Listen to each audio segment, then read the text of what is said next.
नमस्कार दोस्तों, welcome your to GK tricks. देखिए फ्रेंड्स, हाल ही में जो कलम एकेडमी के द्वारा पूरे राजस्थान स्तर पर रीट का पेपर आयोजित करवाया गया था, उसमें जो सामाजिक विज्ञान के क्वेश्चन पूछे गए थे वो हम इस वीडियो में देखेंगे। आप में से जिन स्टूडेंट ने भी सामाजिक के क्वेश्चन नहीं देखे हैं तो आपको ज़रूर देखना चाहिए। पेपर का जो लेवल था वो काफ़ी अच्छा था।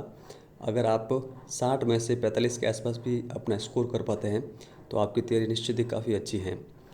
तो चलिए इस वीडियो की शुरुआत करते हैं। क्वेश्चन नंबर फर्स्ट देखते हैं। सिंधु घाटी सभ्यता के किस स्थल से गोदीवाड़ा डाकयार्ड के साक्ष्य प्राप्त हुए हैं? तो देखिए मैं आपको डायरेक्टली आंसर बताऊंगा ताकि वीडियो अधिक लंबा ना बने। देखिए इस क्वेश्चन का सही आंसर होगा option number third, Lothal. Lothal कहाँ पर है? गुजरात में। तो ये आप ध्यान रखिएगा। आगे चलते हैं। कौन सा वेद गद्य व पद्य दोनों में लिखा गया है? तो ये कौन सा वेद है? देखिए करेक्ट आंसर होगा ऑप्शन नंबर सेकेंड, यजुर्वेद। तो ये आप ध्यान रखिएगा। आगे चलते हैं। महात्मा बुद्ध के शरीर त्यागने की घटना को क्या कहा जाता है? तो देखिए इसका जो करेक्ट आंसर होगा वो होगा ऑप्शन नंबर सी, महापरिनिर्वाण। तो ये आप ध्यान रखिएगा। और जो धर्म चक्र परिवर्तन है ये क्या है? देखिए सारनाथ में जब महात्मा बुद्ध ने प्रथम अपना उपदेश दिया था तो उसी से माना जाता है धर्म चक्र परिवर्तन। और महाविनिष्क्रमण यानी महात्मा बुद्ध ने जब अपना ग्रह त्याग किया था तो उस घटना को कहा जाता है महाविनिष्क्रमण। आगे चलते हैं। महाजनपद कालीन गणराज्यों से संबंधित कौन सा विकल्प असत्य है? तो अलकल्प बुल्ली, मिथिला विदय, रामग्राम कोलीय या फिर पिपलीवन मल्ल। देखिए करेक्ट आंसर होगा ऑप्शन नंबर डी, पिपलीवन मल्ल ये असत्य हैं। देखिए जब हमने 10th क्लास की हिस्ट्री शुरू की थी तो उसमें जो फर्स्ट चैप्टर था उसमें मैंने सारे ये लिखाए थे आपको। तो क्वेश्चन आपको ज़रूर मिलेंगे हमारे वीडियो से। अगर आपने अच्छे से देखे हैं तो आपको काफ़ी अधिक फ़ायदा भी होगा। निम्नलिखित में से कौन सा मौर्य प्रशासन में आय व्यय का ब्यौरा रखता था? तो देखिए आय व्यय का ब्यौरा रखता था समाहर्ता। ये आप ध्यान रखिएगा। और कोषाग्रह किसके द्वारा बनाए जाते थे? कोषाग्रह तो ये सन्निदाता के द्वारा। चंद्रगुप्त द्वितीय के नवरत्नों में कौन शामिल नहीं था? तो देखिए शंकु थे, घटकर पर भी थे, वरामिहिर भी थे, आर्यभट्ट इसमें शामिल नहीं थे। निम्न में से किस ग्रंथ की जो रचयिता हैं वो हर्षवर्धन नहीं हैं? तो देखिए यहाँ पर जो रत्नावली पुस्तक हैं नागानंद हैं और प्रियदर्शिका हैं, ये तीनों हर्षवर्धन के द्वारा लिखी गई थी। जो हर्षचरित है और कादम्बरी पुस्तक ये दोनों बाण भट्ट के द्वारा लिखी गई थी। तो हमारा करेक्ट आंसर होगा ऑप्शन नंबर ए। आगे चलते हैं। निम्न में से कौन सा मंदिर जावा में स्थित नहीं है? देखिए इस क्वेश्चन को भी आप आसानी से कर सकते हैं। मैंने सारे फैक्ट आपको बता रखे हैं। देखिए बोरोबुदुर, मेनदूत और लोरोजंगरंग ये सभी स्थित हैं जावा के अंतर्गत। तो हमारा करेक्ट आंसर क्या होगा? बेयोन ये जावा में नहीं है। आगे चलते हैं। निम्न में से कौन सा कथन असत्य है? रामानंद भक्ति आंदोलन के क्षेत्र में उत्तर एवं दक्षिण भारत के बीच एक सेतु के समान थे। गुरु नानक का जन्म तलवंडी पाकिस्तान में हुआ था। संत रैदास रामानुजाचार्य के प्रमुख शिष्य थे। चौखा मेला महाराष्ट्र के प्रसिद्ध संत थे। देखिए यहाँ पर जो करेक्ट आंसर होगा वो होगा सी नंबर, ये कथन सत्य नहीं है। देखिए जो संत रैदास थे इनके गुरु थे रामानंद जी, ना कि रामानुजाचार्य। बाकी जितने भी कथन ये सही है। 1857 की क्रांति के समय अंग्रेज गवर्नर जनरल था तो कौन था? करेक्ट आंसर होगा option number C, Lord Canning. आगे यहाँ पर कुछ स्टेटमेंट दे रखी है, आपको बताने की कौन कौन सी सही है। भारतीय पुनर्जागरण एवं धार्मिक सुधार के संबंध में ब्रह्म समाज की स्थापना राजा राम मोहन राय ने के द्वारा 1828 ईस्वी में की गई थी। राजा राम मोहन राय ने मिरातुल जो अखबार है वो उर्दू भाषा में प्रकाशित किया था। स्वामी दयानंद सरस्वती के प्रयासों से विलियम बेंटिंग के काल में 1829 ईस्वी में सती प्रथा को गैर कानूनी घोषित किया गया। प्रार्थना समाज की स्थापना केशव चंद्र सेन उन्होंने की थी। देखिए यहाँ पर जो कथन सत्य हैं आप कोशिश करें कि आप इसका आंसर बता पाएँ। देखिए यहाँ पर इसका करेक्ट आंसर होगा केवल एक, क्योंकि जो पहला कथन है यही सत्य है, बाकी सभी गलत हैं। जो मीरातुल अखबार है ये फ़ारसी भाषा में था, ना कि उर्दू में। हालांकि ये किन का है, राजा राम मोहन राय का ही अखबार है। और जो विलियम बेंटिंग थे उन्होंने 1829 ईस्वी में सत्य प्रथा पर जो गैर कानूनी इसको घोषित किया था, तो वो किसके प्रयासों से किया था, राजा राम मोहन राय के प्रयासों से, ना कि दयानंद सरस्वती के प्रयासों से। तो ये आप ध्यान रखिएगा। और जो प्रार्थना समाज है, प्रार्थना समाज की स्थापना केशव चंद्र सेन के द्वारा नहीं की गई थी। तो अगर आपको आता है तो आप लिख के ज़रूर बताएं कमेंट सेक्शन में। मैंने ये आपको बता रखा है कि प्रार्थना समाज की स्थापना किसके द्वारा की गई है। जिन्होंने भी हमारे वीडियो को ईमानदारी से देखा है वो कमेंट सेक्शन में लिख के ज़रूर बताएं। आगे चलते हैं। संपत्ति के निकास का सबसे पहले विरोध करने वाले भारतीय व्यक्ति कौन थे, तो देखिए ये थे दादा भाई नौरोजी। यहाँ पर वापस कुछ स्टेटमेंट है, आपको बताना है कि कौन कौन से सही है। 12 फरवरी 1923 को असहयोग आंदोलन वापस लिया गया। देखिए पहला कथन तो वैसे ही गलत हो गया, क्योंकि जो असहयोग आंदोलन वापस लिया गया था ये लिया गया था 12 फरवरी 1922 को। और नेक्स्ट कथन देखते हैं। 6 अप्रैल 1930 को गांधी जी ने दांडी में नमक बनाकर अंग्रेज़ों के कानून को तोड़ा था। ठीक है, अंग्रेजी कानून को। तो ये कथन सत्य है। फिर है को गांधी इरविन समझौता हुआ था। देखिए ये कथन भी गलत है। 5 मार्च 1931 को हुआ था गांधी इरविन समझौता, ना कि 1930 में। तो देख लेते हैं, 1 और 3 तो हो गए नहीं सत्य कथन में। 1 यहाँ पर दे रखा है और 3 इसमें है, 1 3 इसमें भी है। तो हमारा करेक्ट आंसर क्या होगा, सी नंबर ऑप्शन।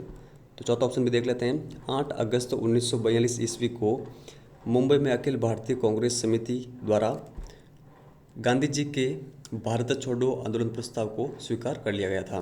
तो ये कथन भी सत्य है। तो दूसरा और चौथा कथन सत्य है। आगे चलते हैं। यहाँ पर प्राचीन सभ्यता स्थल दे रखा है और जिला दे रखा है। यहाँ पर आपको बताना कि कौन सा सही सम्मिलित नहीं है। बालातल उदयपुर ये सही है। गणेश्वर सिक्कर ये भी सही है। चंद्रावती सिरोही ये भी सही है। पचमता राजसमंद में है, ना कि चित्तौड़गढ़ में। आगे चलते हैं। निम्न में से किस शासक को भूला बिसरा राजा या विस्मृत नायक कहा जाता है, तो देखिए करेक्ट आंसर होगा option number B, Rao Chandrasen, Jodhpur के राजा थे। आगे चलते हैं। अव्वक ठाकुर कुशाल सिंह की सेना ने कौन से स्थान पर जोधपुर राज्य की सेना को परास्त किया था, देखिए करेक्ट आंसर होगा बिथोड़ा में। आगे चलते हैं। सिक्कर में संपन्न जाट प्रजापति महायज्ञ जो कि 1934 में हुआ था, मैं सिक्कर के समय में सिक्कर का शासक कौन था, देखिए उस समय थे कल्याण सिंह। तो ऑप्शन में भी यहाँ पर सही आंसर होगा। राजस्थान के एकीकरण के समय संयुक्त बृहत्तर राजस्थान अस्तित्व में कब आया था, तो देखिए यहाँ पर जो 5वां चरण है उसकी बात कर रहे हैं। तो 5वां चरण 15 मई 1949 को हुआ था। चलिए आगे चलते हैं। 84 खंभों की छतरी कहाँ पर है, तो देखिए इसका जो सही आंसर होगा वो होगा बूंदी, सी नंबर ऑप्शन। ढोल नृत्य कौन से क्षेत्र में किया जाता है, तो करेक्ट आंसर होगा ऑप्शन में बी, जालौर में। आगे चलते हैं। यहाँ पर परंपरागत चतुर्वर्ण व्यवस्था में श्रमिकों को 5वें वर्ण के रूप में किसने सम्मिलित किया था, तो देखिए ये थे संत पिंपा, ऑप्शन नंबर सी सही होगा। आगे चलते हैं। निम्नलिखित में से कौन सा सुशीर वाद्य यंत्र है, देखिए अलगोजा जो है वो है सुशीर वाद्य यंत्र। आगे चलते हैं। कौन सा आभूषण स्त्रियों के द्वारा सिर पर पहना जाता है, तो देखिए जो मेमंद है ये सिर पर पहना जाने वाला आभूषण है। आगे चलते हैं। निम्नलिखित में से कौन सी एक भारतीय संविधान की विशेषता नहीं है, देखिए इकहरी नागरिकता है, स्वतंत्र एवं निष्पक्ष न्यायपालिका भी है, संघीय शासन प्रणाली भी है, संसदीय संप्रभुता ये भारतीय संविधान की विशेषता नहीं है। देखिए क्वेश्चन भी काफ़ी अच्छा था। अवसर की समता का अधिकार किस अनुच्छेद के अंतर्गत प्रदान किया गया है, देखिए करेक्ट आंसर होगा अनुच्छेद 16। आगे चलते हैं। राष्ट्रीय बाल अधिकार संरक्षण आयोग की स्थापना कब हुई? देखिए करेक्ट आंसर होगा 5 मार्च 2007 को। आगे चलते हैं। निम्नलिखित में से कौन सा एक मौलिक कर्तव्य नहीं है? देखिए यहाँ पर जो इसका सही आंसर होगा वो होगा ऑप्शन में बी। देखिए व्यक्ति की गरिमा ये मौलिक कर्तव्य के अंतर्गत नहीं आता है। तो मौलिक कर्तव्य के अंतर्गत कौन कौन से आते हैं? प्राणी मात्र के प्रति दया का भाव रखें, सार्वजनिक संपत्ति को सुरक्षित रखें, देश की रक्षा करें। तो आपको मौलिक कर्तव्य अच्छे से याद होने चाहिए, रीट में भी क्वेश्चन बन सकता है। नेक्स्ट आगे देखते हैं। राष्ट्रीय मतदाता दिवस कब मनाया जाता है? देखिए करेक्ट आंसर होगा यहाँ पर हमारा ऑप्शन नंबर ए 25 जनवरी को। संसद के दोनों सदनों की संयुक्त बैठक की अध्यक्षता कौन करता है? देखिए संयुक्त बैठक बुलाता तो राष्ट्रपति हैं, लेकिन अध्यक्षता लोकसभा अध्यक्ष करता है। 2022 में होने वाले राष्ट्रपति निर्वाचन में मत मूल्यों का निर्धारण कौन सी जनगणना के आधार पर किया जाएगा? तो देखिए ऑप्शन नंबर बी सही होगा 1971। उच्चतम न्यायालय में संवैधानिक मामलों की सुनवाई करने वाली पीठ में न्यायाधीशों की कम से कम जो संख्या होती है वो कितनी होती है, आवश्यक है? तो देखिए जो संवैधानिक पीठ होती है, संवैधानिक मामलों की पीठ, उसमें कम से कम 5 न्यायाधीश होने चाहिए।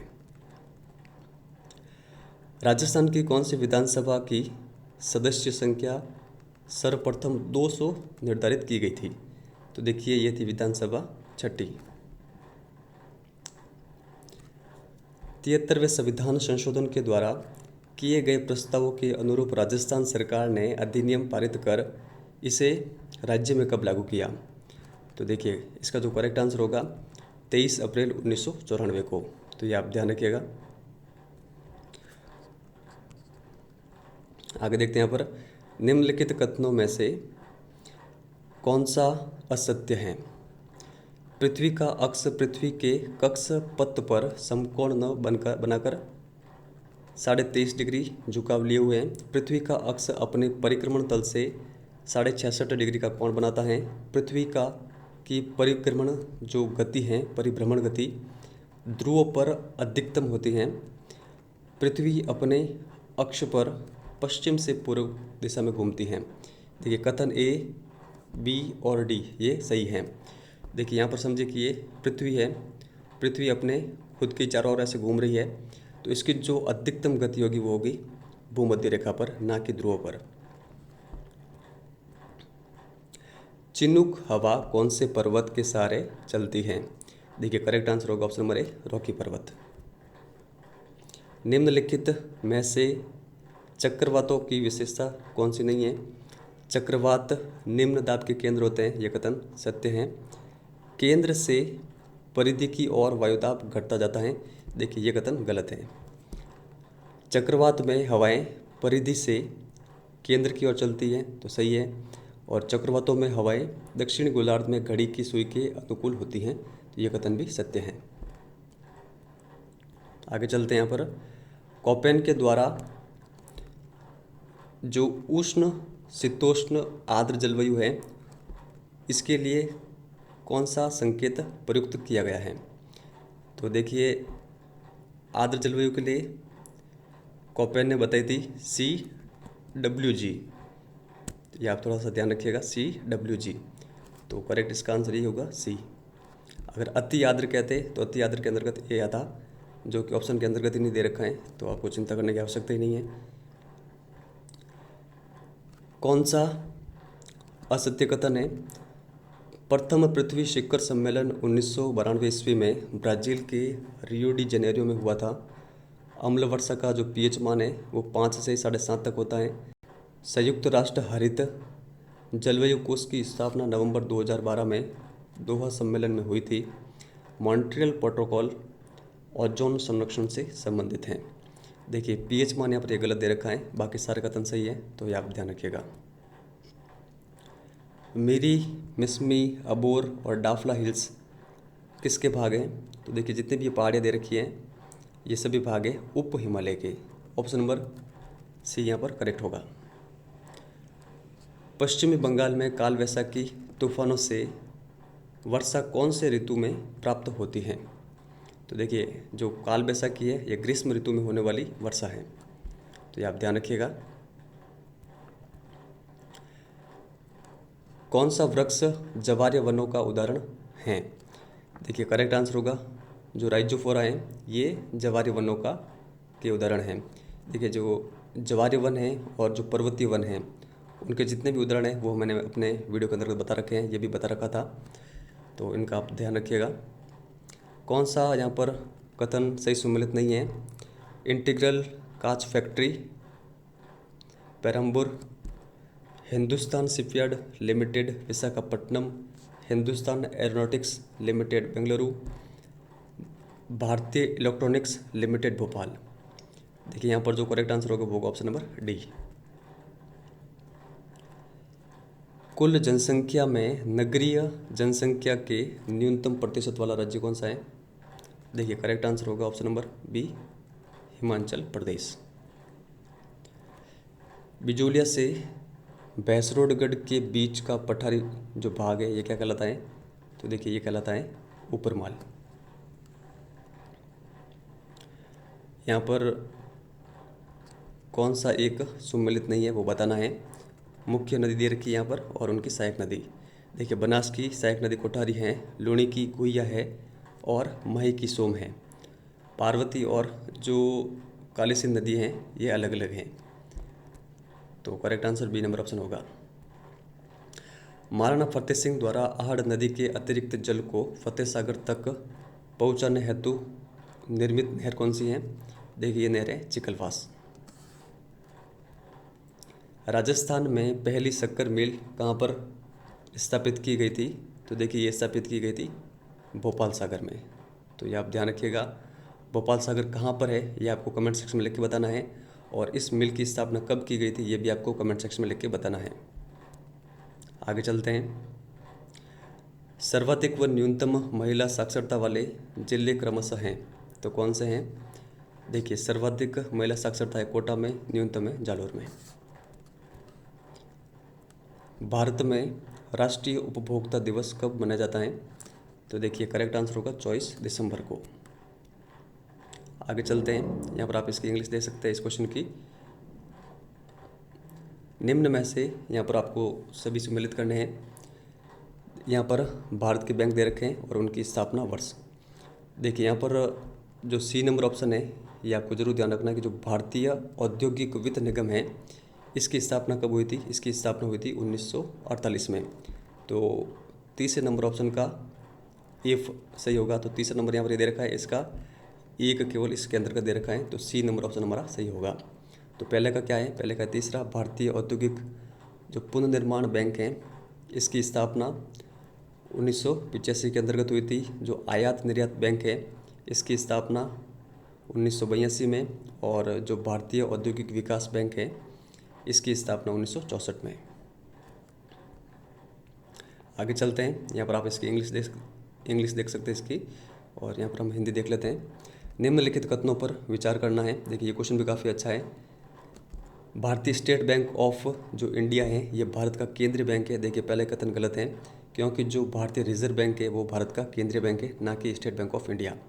तो जिस ऑप्शन के अंदर एक है वो हम काट सकते हैं, ये दोनों ऑप्शन काट सकते हैं।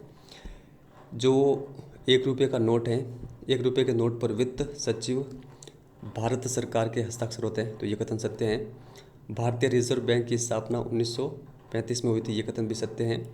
भारतीय रिजर्व बैंक के वर्तमान जो गवर्नर है वो उर्जित पटेल है, उर्जित आर पटेल, ये कथन गलत है। तो यहाँ पर 2 और तीसरा कथन है यही सत्य है, ऑप्शन नंबर बी। विनियोग तत्व होता है। देखिए करेक्ट आंसर होगा ऑप्शन नंबर बी के अंतर्गत जो लाइफ इंश्योरेंस है, जीवन बीमा, इसके अंतर्गत होता है विनियोग तत्व। निम्न में से कौन सा शिक्षा कार्यक्रम राजस्थान सरकार द्वारा लाया गया है? देखिए करेक्ट आंसर होगा शिक्षा दर्शन। ह्यूरिस्टिक विधि यानी जो खोज विधि है किस पर आधारित है? तो देखिए करेक्ट आंसर होगा नवीन संकल्पनाओं की खोज पर। आगे चलते हैं। एनसीएफ 2005 में सामाजिक अध्ययन के संबंध में क्या अनुशंसा की गई है। देखिए इस क्वेश्चन का जो सही आंसर होगा वो क्या होगा, वो होगा ऑप्शन नंबर डी। माध्यमिक स्तर पर सामाजिक अध्ययन की विषय वस्तु भूगोल, इतिहास, राजनीति शास्त्र और अर्थशास्त्र व समाजशास्त्र से ली जाए। आगे देखते हैं, यहाँ पर आप इसकी इंग्लिश देख सकते हैं। यहाँ पर कौन सा सही सुमेलित नहीं है, 4 परिभाषा दे रखी है। प्रोजेक्ट से संबंधित, प्रायोजना कार्य से संबंधित। प्रोजेक्ट सामाजिक वातावरण में पूर्ण संलग्नता से किया जाने वाला उद्देश्यपूर्ण कार्य है। किलपैट्रिक, ये किलपैट्रिक की परिभाषा सत्य है। प्रोजेक्ट एक समस्यामूलक कार्य है। देखिए बेलेट की ये परिभाषा नहीं है, शायद ये परिभाषा स्टीवेंसन के द्वारा दी गई थी। बाकी के नीचे की 2 जो परिभाषाएं ये भी सत्य हैं। प्रोजेक्ट कार्य की एक इकाई है जिसमें छात्रों को कार्य की योजना और संपन्नता के लिए उत्तरदायी माना जाता है। ये पार्कर की परिभाषाएं। वास्तविक जीवन जैसी परिस्थितियों में पूरा किया जाने वाला बालकों द्वारा आयोजित उद्देश्य युक्त कार्य प्रायोजना है। विनिंग, तो ये आप प्रोजेक्ट की सारी परिभाषाएं आप ध्यान रख सकते हैं। यहाँ पर नेक्स्ट क्वेश्चन देखते हैं, कौन सा एक सही सुमेलित है। मायाद्वीप प्रक्षेपी दृश्य सामग्री। देखिए करेक्ट आंसर होगा इसका ऑप्शन नंबर ए। जो मायाद्वीप है ये प्रक्षेपी दृश्य सामग्री है, बाकी सारे ये असुमेलित दे रखे हैं। जो लिंग व फोन है ये अप्रक्षेपित तो है लेकिन ये श्रव्य सामग्री है, ना कि दृश्य। जो एपिडाइस्कोप है ये प्रक्षेपी दृश्य सामग्री है। और जो चार्ट हैं ये चार्ट ये आएगा अप्रक्षेपी दृश्य सामग्री के अंतर्गत।